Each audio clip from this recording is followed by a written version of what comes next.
হযরত ইউসুফ আলাইহিস সালামের নিকটে একজন মহিলা আসলেন, এসে ডাকতে বলে, ইউসুফ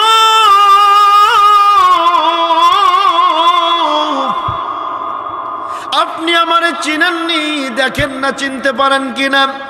হযরত ইউসুফ আলাইহিস সালাম ডাকতে বলেন, চিনতেও চেনা চেনা লাগে, আবার চেনা চেনা লাগেও না, 50-50। চিনতে পারে আবার চিনতে পারছে না, কেমন যেন লাগে।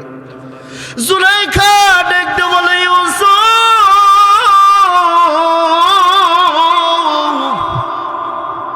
তুমি আমারে বলো না, তুমি আমাকে চিনতে পারো কিনা। পয়গম্বর ইউসুফ আলাইহিস সালাম ডাকতে বলে, জুলাইখা চেনা চেনা লাগে, আবার চিনতেও পারি না, পুরোপুরি চিনতে পারি না, একটু পরিচয় দাও না। পয়গম্বর ইউসুফের নিকটে জুলাইখা ডাকতে বলে, ইউসুফ রে তুমি একটু ফ্ল্যাশব্যাকে যাও না, পিছনের জিন্দেগির দিকে তাকাও, আমি সেই জুলাইখা, তুমি কি চিনতে পেরেছো? ইউসুফ ডাকতে বলে, জুলাইখা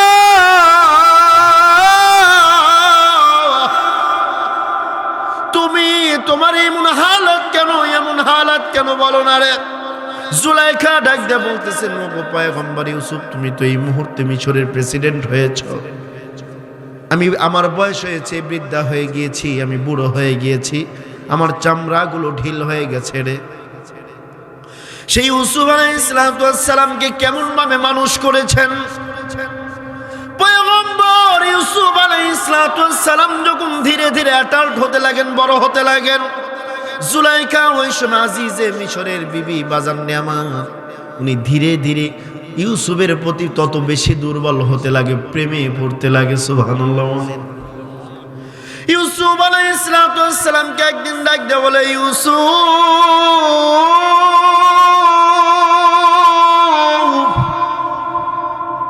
তোমার একটা কথা বলতাম চাই। ইউসুফ আলাইহিস সালাম ডাকতে বলেন, ওগো জুলাইখা বলেন না আপনি কি বলবেন। জুলাইখা ডাকতে বলে, ইউসুফ তুমি আমারে চেনো নি? বলে, হ্যাঁ চিনি, আপনার নুন খাইছে গুণ গাইব আপনার, এটাই তো স্বাভাবিক, আপনি তো আমারে কূপ থেকে বাজার থেকে কিনে এনে আমাকে বড় করেছেন। মুসলমান ভাইরা আমার, সেই জুলাইখা ডাকতে বলে, ইউসুফ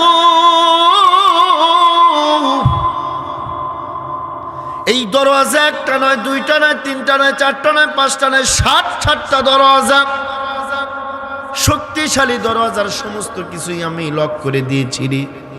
তোমার নিকটে একটা জিনিস চাই, তুমি কি আমারে দিবানি?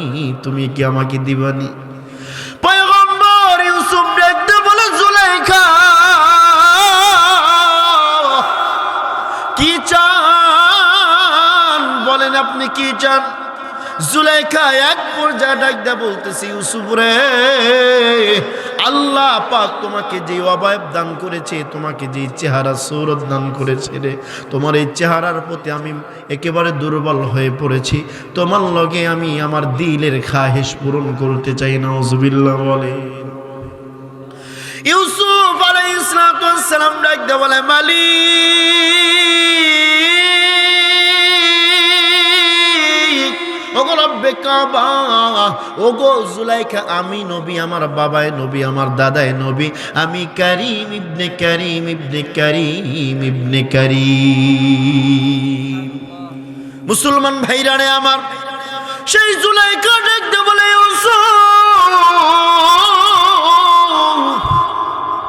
আমি তোমার নিকটে যে জিনিস চাই, তুমি কি আমার দিবানি? তুমি আমার দিবানি রে ইউসুফ। ইউসুফ ডাকতে বলেন, না, কারণ আমি একজন পয়গম্বর, যদি জেনার কাজে লিপ্ত হই তাহলে সমাজে তাওহীদ প্রতিষ্ঠিত হবে কেমনে? কথা বলেন ঠিক কিনা? মুসলমান ভাইরা আমার, হযরত ইউসুফ আলাইহিস সালাম বিপদে পড়েছেন কি পড়েন নাই? বিপদে পড়েছেন, শরণাপন্ন হয়েছেন কার? আল্লাহ পাকের। আল্লাহকে ডাকতে বলে, মালিক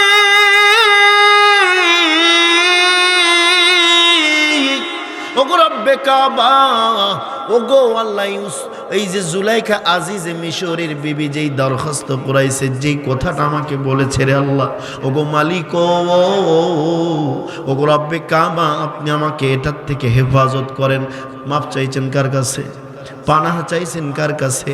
মুসলমান ভাইরা রে আমার, পয়গম্বর ইউসুফ দেখতে বলে জুলাইখা এটা কখনো সম্ভব না। আমি একজন পয়গম্বর, আমার বাপে পয়গম্বর, আমার দাদাই পয়গম্বর, আমার পরদাদাই পয়গম্বর। আল্লাহু আকবার বলেন। জুলাইখা ডাকতে বলে ইউসুফ, তুমি কি চিন্তা করো রে? তুমি কি চিন্তা করো? দুনিয়ার কেউ তোমাকে দেখতে পাবে না, আমাদেরকে। ইউসুফ আলাইহিস সালাম ডাকতে বলে দুনিয়ার কেউ না দেখলে দেখবেন কি? আল্লাহ পাক, আমি যে পয়গম্বর জেনার কাজে লিপ্ত হব, আমার আল্লাহর চোখ আমি কেমনে ফাঁকি দেব রে? আর আজকের যুবকরা যখন 31 নাইট এসে যায়, ওই সময় আল্লাহর আইন ভুলিয়া তারা জেনায় লিপ্ত হয়। কথা বলেন ঠিক কিনা? এই যে কয়েকটা দিন আগে চলে গেল 31 নাইট, বছরের প্রথম দিন, জানি না কত মা বোনের ইজ্জত তারা লুণ্ঠন করেছে। ওগো আল্লাহ, আজকের মাহফিলের সকল যুবকদেরকে আপনি খালিদ বিন ওয়ালিদের মতো দ্বীনের খাদেম বানায় দিন। মুসলমান ভাইরা রে আমার, সেই ইউসুফ বাজান আমার জুলাইখাকে ডাকতে বলে, মালি ওগো জুলাইখা, আমার সৃষ্টিকর্তাকে আমি কেমনে ফাঁকি দেব? জুলাইখার ঘরের মধ্যে বাজার নেই, আমার কিতাবের মধ্যে একটা মূর্তি ছিল। কি ছিল? মূর্তি ছিল। জুলাইখা এমন চাদর দিয়া বাজার নেই আমার মূর্তিটা এমন করে ঢেকে দিলেন। ঢেকে দেওয়ার পর বাজার নেই আমার ইউসুফকে ডাক দে বলে, ও গো ইউসুফ, ওই যে দেখো খোদার চোখ বন্ধ করে দিয়েছি, নাউজুবিল্লাহ বলেন, আর কেউ দেখতে পাবে না।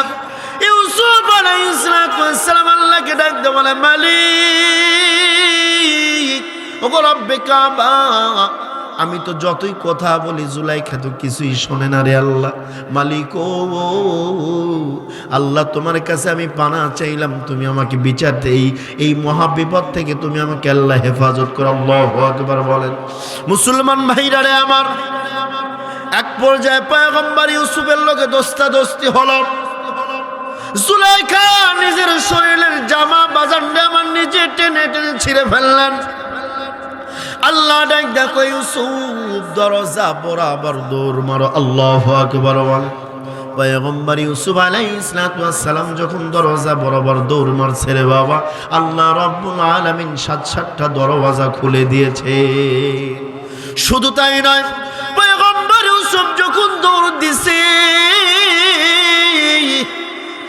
একেবারে প্রথম দরওয়াজা যখন খুলবেন, আজিজে মিশর দেখে ফেলেছেন।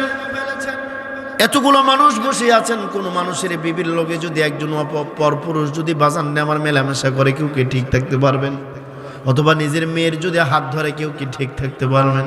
নিজের জীবন দিয়ে হলেও বেঈমানটাকে শাস্তি দিবেন। কথা বলেন ঠিক কিনা? মুসলমান ভাইরা রে আমার, সেই ইউসুফ আলাইহিস সালামকে আজিজে মিশর ডাকতে বলে, ইউসুফ,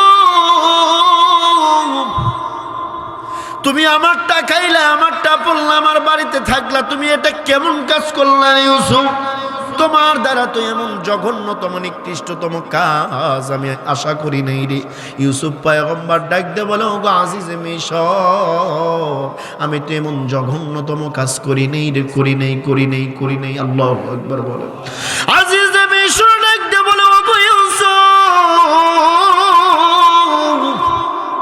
আমি যেই চোখে দেখলাম এটাও কি মিথ্যা নাকি? আমার বিবি জুলাইখার শরীরের জামা সেরাই, এটাও কি মিথ্যা নাকি? আমার বিবির প্রমাণ আছে, তোমার কিতা প্রমাণ তুমি একটু দেখায় দাও। পয়গম্বর ইউসুফ আল্লাহকে ডাকতে বলে, মালিক, আল্লাহ, আমার কাছে তো কিছুই প্রমাণ নাই, তুমি আল্লাহ ছাড়া দুনিয়ার কেউ জানে না রে আল্লাহ। আল্লাহ রাব্বুল আলামিন বলেন, ইউসুফ, তো প্রমাণ তো তোমার সামনে দিয়ে ঘুরে ঘুরে বেড়ায়। আল্লাহু আকবার বলেন। পয়গম্বর ইউসুফ ডাকতে বলে, ওগো আজিজে মিশর, প্রমাণ আমি দেব। আল্লাহু আকবার বলেন। আজিজে মিশর ডাকতে বলে, কেমনে প্রমাণ দিবে? দুনিয়ার কোন জিনিস তোমার প্রমাণ আছে রে? ওই সময় আজিজে মিশরের কথা পয়গম্বর ইউসুফ ডাকতে বলে, আজিজে মিশর, ওই যে সামনে দিয়ে একটা বাদি দেখো, ছোট্ট বাচ্চা দোলনার শিশু কোলের মধ্যে নিয়ে কথা ওই যে ঘোরাফেরা করে, ওই দোলনার শিশু কিতাবের মধ্যে আছে 16 দিন 1 মাস অথবা বয়সের ভিতরে তারতম্য থাকতে পারে। আচ্ছা বলেন না, 1 মাসের শিশু বাচ্চা কি কথা বলতে পারে? বলতে পারে না। পয়গম্বর ইউসুফ যখন বলেছেন দোলনার শিশু সাক্ষী দিবে আমি পয়গম্বর ইউসুফ নির্দোষ, আল্লাহু আকবার বলেন। আজিজে মিশর কয় এটা কি আমার লগে ঠাট্টা বিদ্রুপ করছো? সকল মানুষ যখন জেনে গেল পয়গম্বর ইউসুফ আলাইহিস সালাম বাজান নেয়ামত, পয়গম্বর ইউসুফ ছোট্ট বাচ্চাটাকে কাছে লইয়া এমন করে যখন শাহাদত আঙ্গুলি দ্বারা বাজান নেয়ামত ইশারা করছে, আল্লাহ রাব্বুল আলামিন বাচ্চার জবান খুলে দিছেন। পৃথিবীর ভিতরে 3টা বাচ্চা বাজান দে আমার দুনিয়ার জমিনে দোলনার শিশু কথা বলেছেন। পান্দেনামা কিতাবের মধ্যে আছে বেফেদার পর জিন্দা পায়দা উকুনা তিফলেরা দর মাহদে গুয়া উকুনা। পয়গম্বর ঈসা আলাইহিস সালামকে বাপবিহীন আল্লাহ দুনিয়াতে সন্তান পয়দা করেছিলেন, কথা বলেন ঠিক কিনা? মরিয়ম আলাইহিস সালামের জন্য কম নির্যাতন সহ্য করেন নাই। ওই সময় আল্লাহ তাআলা পয়গম্বর ইউসুফ আলাইহিস সালামকে নির্দোষ প্রমাণ করার জন্য আল্লাহ পয়গম্বর ইউসুফকে কোলের বাচ্চাটাকে দিয়ে আল্লাহ তাআলা কথা বলাইছিলেন, সুবহানাল্লাহ বলেন। আর একজন জুরাইজ নামক আবেদ, মায়ের বদদোয়ার কারণে আল্লাহ তাআলা বনি ইসরাইল সম্প্রদায়ের এই আবেদ মায়ের বদদোয়া লওয়ার কারণে আল্লাহ রব্বুল আলামিন তাকে বিচারের কাঠগড়ায় নির্দোষী প্রমাণ করার জন্য আল্লাহ পাক এই ছোট্ট বাচ্চার দ্বারা কথা বলিয়েছিল, সুবহানাল্লাহ বলেন। হযরত ইউসুফ বাজার আমার যখন বাচ্চার পিছন দিকে শাহাদত আঙ্গুলি দ্বারা পিঠের নিচে এমন করে নাড়া দিলেন, চাপ দিলেন, বাচ্চা ডাক দিয়ে বলে পৃথিবীর মানুষ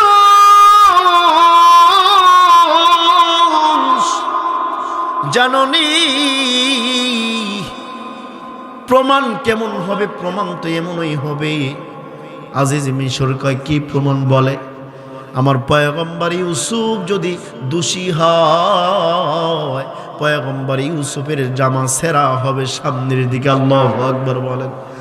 আর যদি জুলাইখা দোষী হয় তাহলে পয়গম্বর ইউসুফের জামা ছেঁড়া থাকবে পিছনের দিকে, আল্লাহু আকবার বলেন। পয়গম্বর ইউসুফ জুলাইখা যখন বলেছিল ইউসুফ তোমার তো আমি আপনার লগে আমার খাহিশ পূরণ করতে চাই, দোস্তাদোস্তি করার সময় পয়গম্বর ইউসুফের জামা ধরে টান দিয়েছিলেন, যার কারণে জামাটা ছিঁড়ে গিয়েছিল। মুসলমান ভাইরা আমার, সেই ইউসুফ আলাইহিস সালাম এই কথা যখন ছোট্ট বাচ্চা বলে ফেললো, রে বাবা আজিজে মিশর পয়গম্বর ইউসুফ কেমন ঘুরাইয়া ঘুরাইয়া ঘুরাইয়া ঘুরাইয়া দেখতে লাগে। আল্লাহর কি কারিশমা! আজিজে মিশর তাকায় দেখে পয়গম্বর ইউসুফের জামার পিছনের দিকে ছেঁড়া, আল্লাহু আকবার বলেন। ওই সময় আজিজে মিশর পিছন নিচের দিকে এমন করে নজরহীনভাবে তাকাইয়া আর মনে মনে বলে, রে আল্লাহ, নিজের ঘরের মুরগির যদি দোষ হয় বাহিরের শিয়ালের দোষ দেব কেমনে? কথা বলেন ঠিক কিনা? মুসলমান ভাইরা আমার, সেই আজিজে মিশরের বিবি জুলাইখা বৃদ্ধ হয়ে গেছেন। আজিজে মিশরের বিবি ডাক দা বলে, ওগো ইউসুফ তুমি আমাকে চিনতে পারো নি? পয়গম্বর ইউসুফ বলে 50-50 চেনা চেনা লাগে। ইউসুফ আলাইহিস সালামকে যখন পরিচয় দিল বাজান নেয়ামত, পয়গম্বর ইউসুফ বলে এবার চিনতে পেরেছি জুলাইখা, তোমার চামড়া তো এমন ঢিল হয়ে গেছে। জুলাইখা বলে ইউসুফ বয়সের কারণে আমার যৌবনের ব্যাটারি ফিউজ হয়ে গেছে রে, তোমার কাছে আমি একটা জিনিস চাই রে ইউসুফ, দিতে পারবা নি? পয়গম্বর ইউসুফ কয় হ্যাঁ আমি দিতে পারবো। বলে না তুমি পারবা না। পয়গম্বর ইউসুফ মনে করেছেন যে হয়তো দুনিয়ার কোনো টাকা পয়সা ধন দৌলত গাড়ি বাড়ি যা কিছু লাগে এমন কিছু চাইবে। পয়গম্বর ইউসুফ অন্য কিছু ভাবে নাই। মুসলমান ভাইরা আমার, জুলাইখা দেখতে বলে ইউসুফ না না না তুমি দিতে পারবা না। জুলাইখার এই কথা শুনিয়া পয়গম্বর ইউসুফ আলাইহিস সালাম ওই সময় কথাটা খেয়াল করবেন, ওই সময় ডাক দিয়ে বলছিলেন যে জুলাইখা খোদার কসম, আল্লাহর জাতের কসম করে বলে তুমি যা চাইবা আমি ইউসুফ তাই দিব। আল্লাহু আকবার বলে। জুলাইখা তৎক্ষণাৎ ওই সময় ডাক দিয়ে বলে, ইউসুফ, আমি যা চাই তুমি কি তাই দিবা? বলে, হ্যাঁ আমি দেব।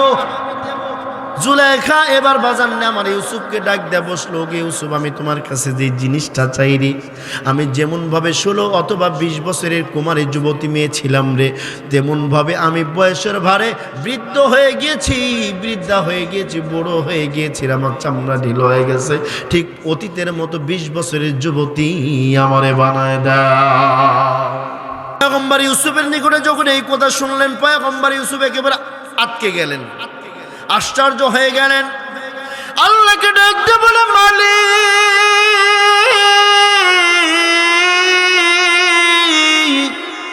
ওগো রব্বে কাবা, ওগো রব্বুল আলামিন, আল্লাহ তোমার কাছে আমি দরখাস্ত জানাই রে আল্লাহ, জুলাইখা যে এমন জিনিস চাইবে আমি এটা কখনো ভাবতাম পারি নাই রে আল্লাহ, এটা তো আমার হাতের জিনিস নয় আল্লাহ, এটা তোমার হাতের জিনিস, তুমি কি ফয়সালা করবা? কিন্তু আমি ইউসুফ আলাইহিস সালাম কিন্তু কসম করে দিছি। আল্লাহু আকবার বলেন। পয়গম্বর ইউসুফ আল্লাহকে আল্লাহ ডাক দেয়া বলে, ইউসুফ,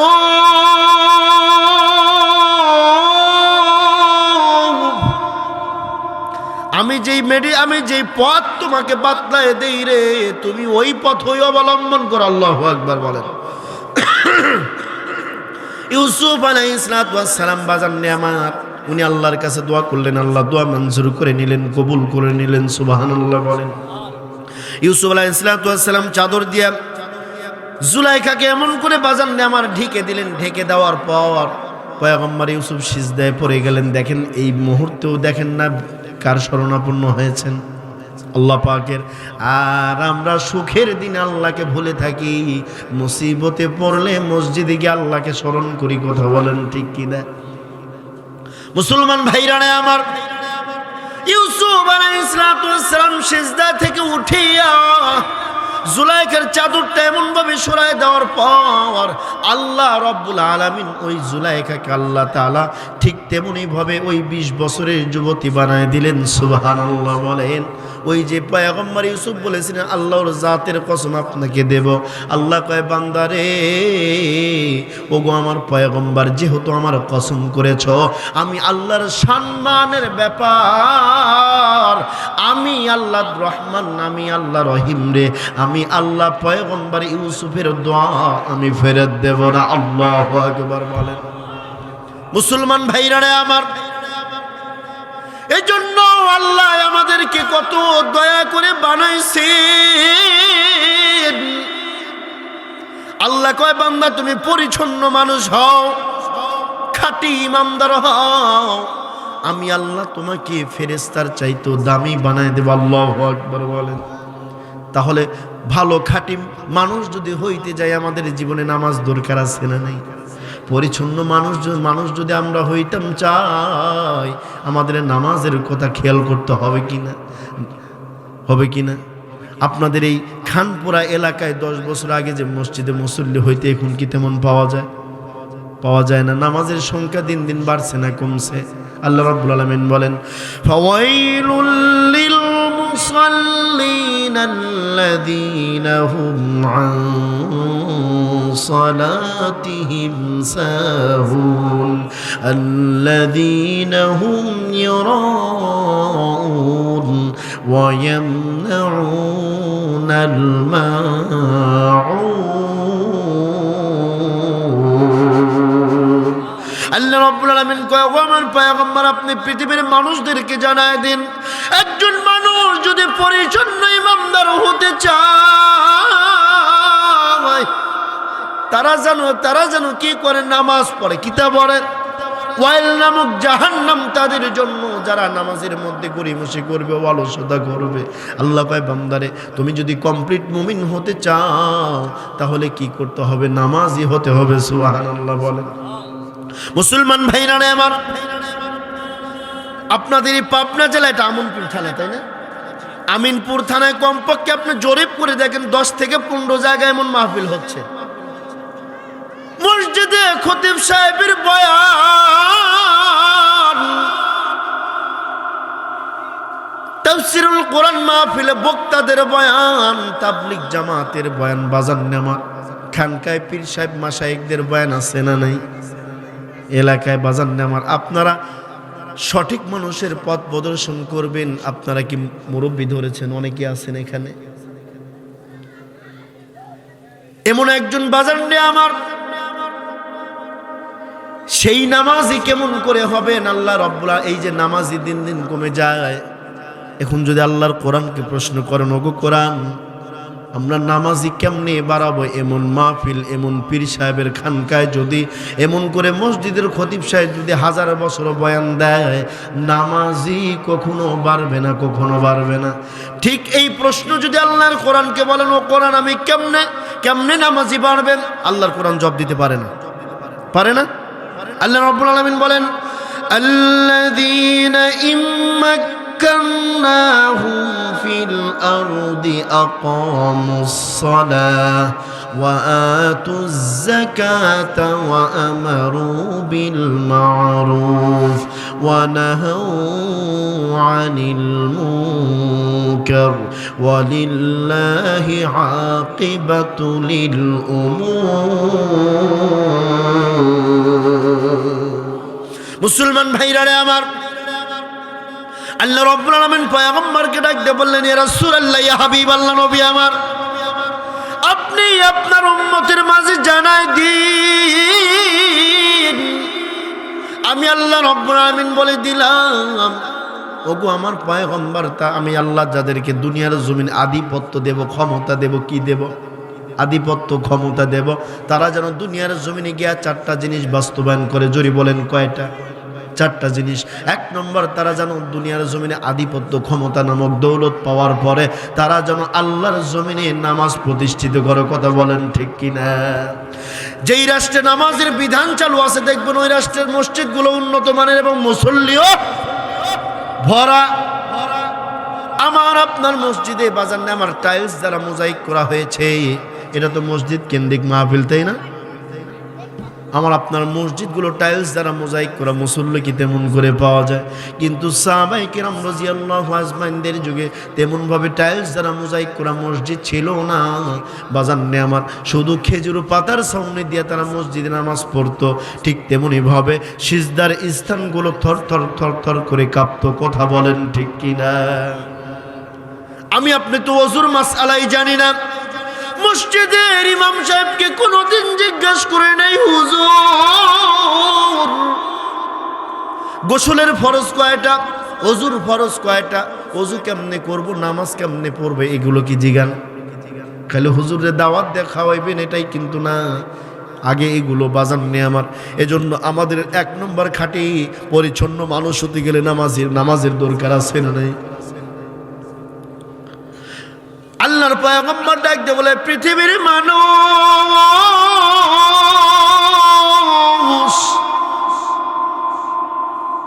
পয়গম্বর বলেন, ওগো আমার উম্মতের দল, যেই ব্যক্তির জীবনে নামাজ যত সুন্দর, আল্লাহ রাব্বুল আলামিন ওই ব্যক্তির জীবন তত সুন্দর করে দেবেন। মুসলমান ভাইরা আমার, এজন্য পয়গম্বর নবীনা মুহাম্মদ সাল্লাল্লাহু আলাইহি ওয়াসাল্লাম দুনিয়ার জমিন থেকে বিদায় হয়ে যাবেন। ওই সময় পর্যন্ত আমার পয়গম্বর ডাক দিয়ে বলেন, ও আমার উম্মতের দল, নামাজ নামাজ নামাজ। আমি আপনি যদি পরিচ্ছন্ন মানুষ হতে যাই, আমলে সালেহ করতে চাই, 1 নম্বর আমাদের জিন্দেগিতে গুনাহ নামক বস্তু রাখা যাবে না। কথা বলেন ঠিক কিনা? গুনাহ যদি আমি আপনি ছাড়তে পারি, তাহলে আমি আপনি কমপ্লিট মুমিন হতে পারবো রে। গুনাহ কেমন একটা জঘন্যতম কাজ, যা সাহাবায়ে কেরাম রাদিয়াল্লাহু আজমাইনদের জীবনে তো গুনাহ হতোই না, যদিও বা হতো শরণাপন্ন হতেন কার? এটা জুড়ে বলেন না কার? মুসলমান ভাইরা আমার, পয়গম্বরের একজন সাহাবী ছিলেন, নাম হলো হযরত সালাবা রাদিয়াল্লাহু তাআলা আনহু। কি বাজান? জুড়ে বলেন কি? সালাবা। কি সালাবা? পয়গম্বর সমস্ত সাহাবায়ে কিরামদেরকে নিয়ে জিহাদের ময়দানে চলে গেছেন। সালাবাকে বলছো, ও আমার সাহাবী, তোমাকে মদিনার সকলের দায়িত্ব দিয়ে গেলাম আর আমরা জিহাদের ময়দানে চলে গেলাম। সালাবা এই দিকে চিন্তা করলেন, যাহা মদিনার অলিতে গলিতে ঘুরে হঠাৎ করে একজন পর্দাশীল নারী হাম্মাম খানায় গোসল করছে।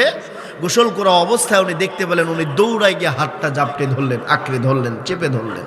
নাউজুবিল্লাহ বলেন। মুসলমান ভাইরা আমার, সালাবা রাদিয়াল্লাহু তাআলা আনহু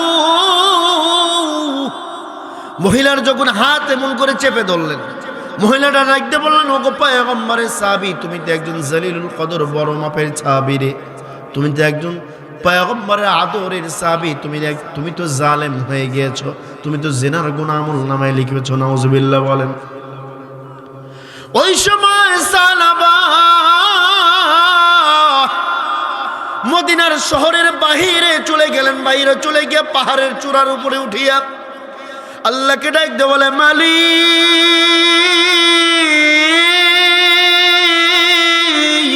ওগো রব্বে কাবা, আমি তো জালেম হয়ে গিয়েছি, আমি তো জেনা করে ফেলেছি রে আল্লাহ, আমি একজন গায়রে মাহরাম বেগানা নারীর হাত চেপে ধরেছি রে আল্লাহ।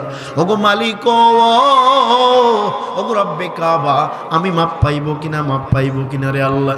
এমন করে বাজান রে আমার, কিছুদিন পরে পয়গম্বর নবীনা মুহাম্মদ সাল্লাল্লাহু আলাইহি ওয়াসাল্লাম জিহাদের ময়দান থেকে সকল সাহাবায়ে কেরামদেরকে নিয়ে জিহাদের ময়দান থেকে চলে আসলেন। চলে আসার পর হযরত সাদ রাদিয়াল্লাহু তাআলা আনহু বাড়ির ভিতরে ঢুকে দেখলেন তার বিবির চেহারাটা একেবারে জীর্ণ শীর্ণ হয়ে আছে, তার বিবির চেহারাটা একেবারে মলিন হয়ে আছে। বিবিকে ডাকতে বলে, বিবি, তোমার চেহারা এত মলিন কেন? তোমার চেহারাটা এমন জীর্ণ শীর্ণ কেন? সাদের স্ত্রী ডাকতে বলে, প্রাণের স্বামী আমার, আপনি যখন জিহাদের ময়দানে চলে গেছেন, আপনার একজন বন্ধু আছে সালাবা, বলে আমার বন্ধু কেমন আছে? বলে আপনার সালাবা তো, আপনার বন্ধু তো জালেম হয়ে গিয়েছে, সে তো জেনা করে ফেলেছে। নাউজুবিল্লাহ বলেন।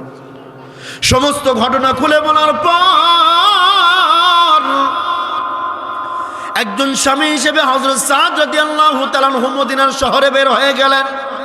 অলিতে গলিতে খুঁজেন, কিন্তু সালাবা রাদিয়াল্লাহু তাআলা আনহুকে পাওয়া যায় না। মদিনার শহরের বাহিরে একটা পাহাড়ের উপরে উঠলেন।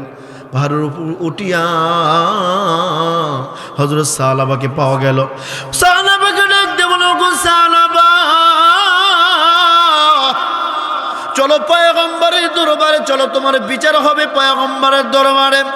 সালাবা ডাকতে বলে, ভারে প্রাণের ভাই, আমাকে ওই পয়গম্বরের দরবারে নিও না, কারণ আমার বড় লজ্জা লাগে, আমার বড় ভয় লাগে রে। আমি আল্লাহর দরবারে গিয়ে কি জবাব দেব? সুবহানাল্লাহ বলেন। আমি আমার পয়গম্বরের দরবারে কি জবাব দেব? আমি তো জালেম হয়ে গিয়েছি। আমাকে আবু বকরের দরবারে নিয়ে চলো। হযরত সালামাকে পয়গম্বর সাহাবী হযরত আবু বকর সিদ্দিক রাদিয়াল্লাহু তাআলা আনহুর দরবারে নিয়ে চলো। তারপরে আমাকে পয়গম্বরের দরবারে নিও না, আমার বড় লজ্জা লাগে রে। আমি কোন মুখ নিয়ে আমার পয়গম্বরের দরবারে দাঁড়াবো? হযরত সালামা ডাক দিয়ে বলে, ভাই আমার, আমাকে সিদ্দিক আকবরের দরবারে নিয়ে যাবা ঠিক আছে, কিন্তু আমার কোমরের রশি লাগাও। আল্লাহু আকবার বলেন। দেখেন গুনাহ হয়ে গেলে কেমন আল্লাহর কাছে মাপ চাইতে হয়। সালামা ডাক দিয়ে বলে, ওগো ভাই, আমার কোমরের রশি লাগাও, হাতে হ্যান্ডকাপ লাগাও, টানতে টানতে টানা হেসরা করে ধাক্কাইতে ধাক্কাইতে নিয়ে চলো, যাতে করে মদিনার মানুষগুলো আমাকে দেখে বুঝতে পারে আমি একজন অপরাধী। ওই সময় বাজার নিয়ে আমার হযরত সাদ রাদিয়াল্লাহু তাআলা আনহু ঠিক তেমনি ভাবে নিয়ে গেলেন। সিদ্দিক আকবরের দরবারে যাওয়ার পর সিদ্দিক আকবর ডাক দিয়ে বলে, ওগো সালাবা, তোমার যেই কথাগুলো শুনলাম, তুমি আমার বাড়ি থেকে দূর হয়ে যাও, তুমি আমার বাড়ি থেকে বের হয়ে যাও রে। আল্লাহ মাফ করবে কিনা জানি না, তবে আমি সিদ্দিক আকবরের দরবারে তোমার কোনো জায়গা নেই। আল্লাহু আকবার বলেন। মুসলমান ভাইরা আমার, ঠিক তেমনি ভাবে হযরত ওমরের দরবারে গেলেন, হযরত ওমরও বের করে দিলেন। হযরত আলীর দরবারে গেলেন, আলীও বের করে দিলেন। সালাবা ডাকতে বলে, ভাই, কেউ তো আমার বিচার করলো না, চলো না পয়গম্বরের দরবারে চলো, আমার বড় ডর লাগে রে। যদিও কেউ আমার বিচার করলো না, এখন তার কোনো উপায় নাই, এবার বাজার নিয়ে আমার সাহাবাকে আমার পয়গম্বরের দরবারে নিয়ে যাওয়া হলো। সাহাবার এই কথা শোনার পর আমার পয়গম্বর ডাক দিয়ে বলেন, সাহাবা দূর হয়ে যাও, আল্লাহ মাফ করবে কিনা জানি না, কিন্তু আমি পয়গম্বরের দরবারে তুমি সাহাবীর জায়গা হবে না। আল্লাহু আকবার বলেন। সাহাবার মেয়ে ডাক দিয়ে বলে, বাবা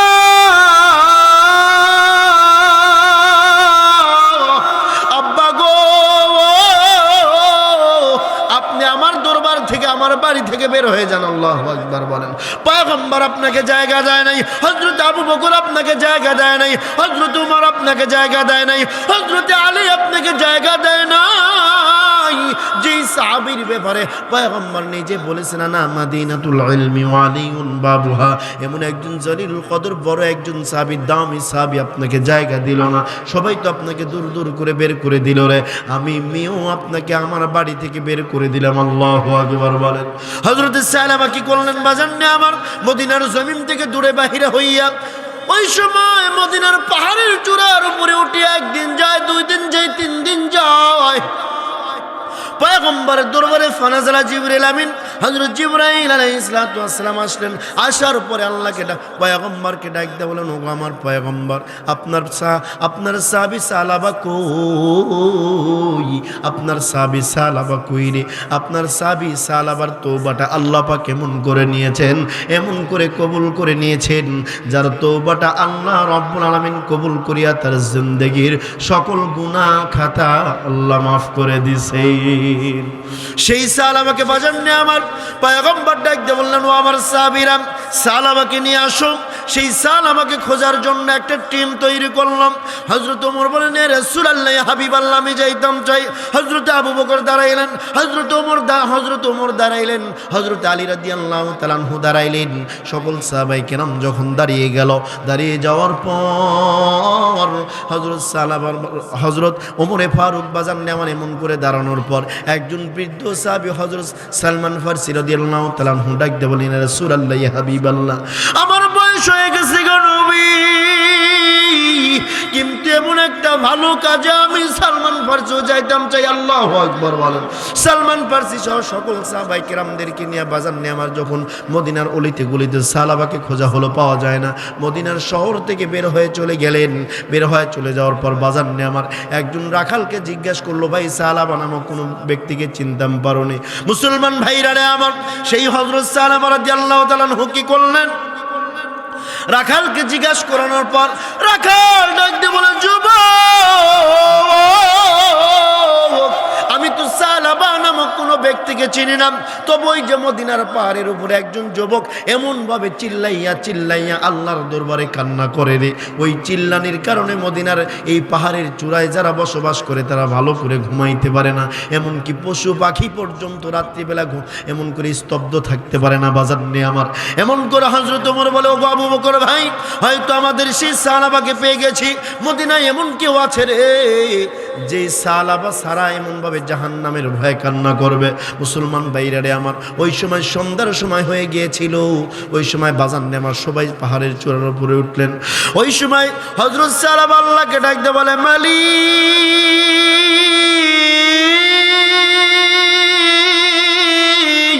ওগো রব্বি কাবা, আমি আমার পয়গম্বরের দরবারে গেলাম, আমার পয়গম্বর তাড়িয়ে দিল।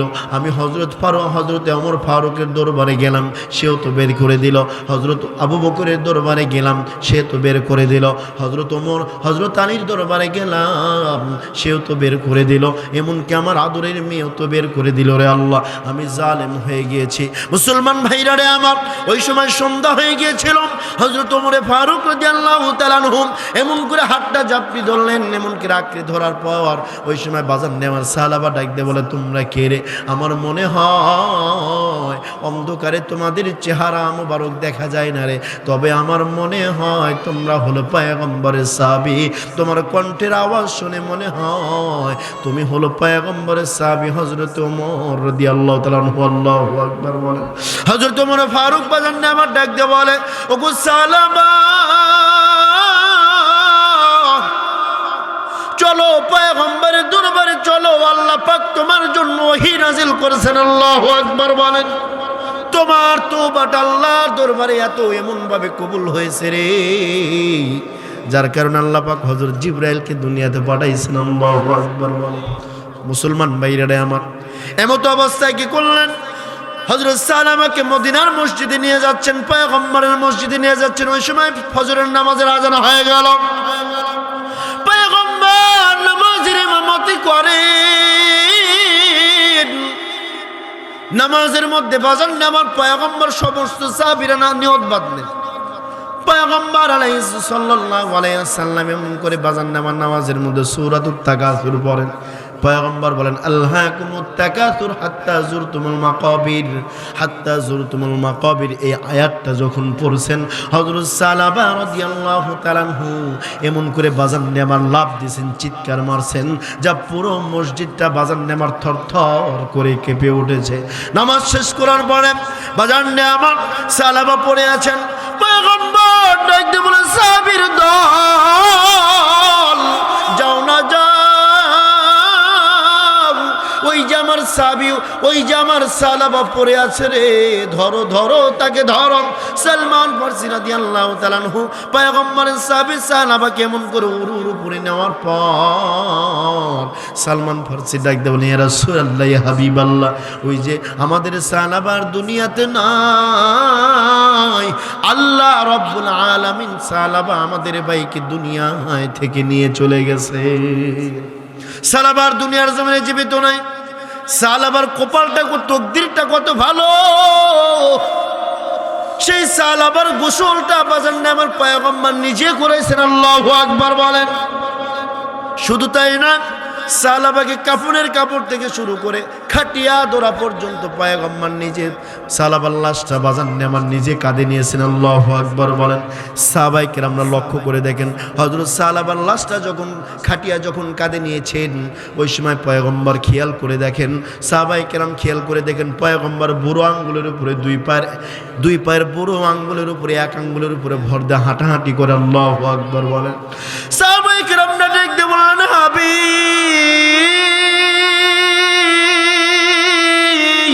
ইয়া রাসূলুল্লাহ, ইয়া হাবিবাল্লাহ, নবী আমার। আমরা লক্ষ্য করে দেখলাম, আশ্চর্য বিষয় হইল, আপনি আপনার কদম মোবারকের দুইটা আঙ্গুলের উপরে ভর দিয়ে হাঁটতেছিলেন, এমন কাজটা করলেন কেন? পয়গম্বর বলেন, ও আমার সাহাবীর দলেরা, আমার সাহাবী হযরত সালাবা রাদিয়াল্লাহু তাআলা আনহু যখন দুনিয়ার জমিন থেকে চলে গেছে রে, ওই সময় বাজান রে আমার, আল্লাহ তাআলা আসমান থেকে এত পরিমাণ ফেরেশতা নাজিল করেছেন, যার কারণে পুরো জমিনটা ফেরেশতাদের নূরের পর্দারা একেবারে জমিন বিছানা হয়ে গেছে। চিল্লায় জোরে জোরে বলা যাবে নাকি একবার আল্লাহু আকবার? মুসলমান ভাইরা রে আমার, সেই মাফ কেমন তওবা করবে? পরিচ্ছন্ন মানুষ হতে গেলে, একজন খাঁটি মুমিন হতে গেলে, ফেরেশতার চাইতে দামি মানুষ যদি আমি আপনি হইতে যাই, তাহলে তওবার দরকার আছে না নাই? আপনারা বলেন না, আমাদের জীবনে গুনাহ আছে না নাই? গুনাহ আছে। আমরা গুনাহ থেকে ফারিগ নয়। হাসরের ময়দানের দিন আল্লাহ তাআলা বলবে, আমার বান্দারা, একটা নেকির জন্য জান্নাতে যাইতে পারো না, আমি আল্লাহ তো এত সুন্দর করে তোমাদেরকে দুনিয়াতে হায়াত দিলাম রে, এত আলটিমেটাম দিলাম, এত সময় দিলাম, কোন কাজে তোমরা ব্যয় করেছো রে? ওই সময় বান্দা দেখতে বলবে, মালিক, ওগো রব্বে কাবা, আরেকটা বার দুনিয়াতে পাঠান। ওগো আল্লাহ, আরেকবার যদি আপনি দুনিয়াতে পাঠান, জীবনে নামাজ বাদ দেব না, জীবনে রমজান মাসের শ্রম বাদ দেব না, জীবনে রোজা বাদ দেব না, জীবনে মানুষকে মাপে ভেজাল দেব না। ওগো মালিক, আরেকটা আবার দুনিয়াতে পাঠানোর পর ওগো আল্লাহ, আমরা মারামারি হানাহানি করব না, অন্যের জমির আমরা আইল ঠেলবো না রে আল্লাহ, মানুষের হক মেরে খাবো না রে আল্লাহ। আল্লাহ কয়, বান্দা, এই চাপাবাজি দুনিয়ার জমিনে চলবে, আমি আল্লাহ তাআলার দরবারে চলবে না। কথা বলেন ঠিক কিনা? সুবহানাল্লাহ, ইলাহা ইল্লাল্লাহ, লিল্লাহি তাকবীর।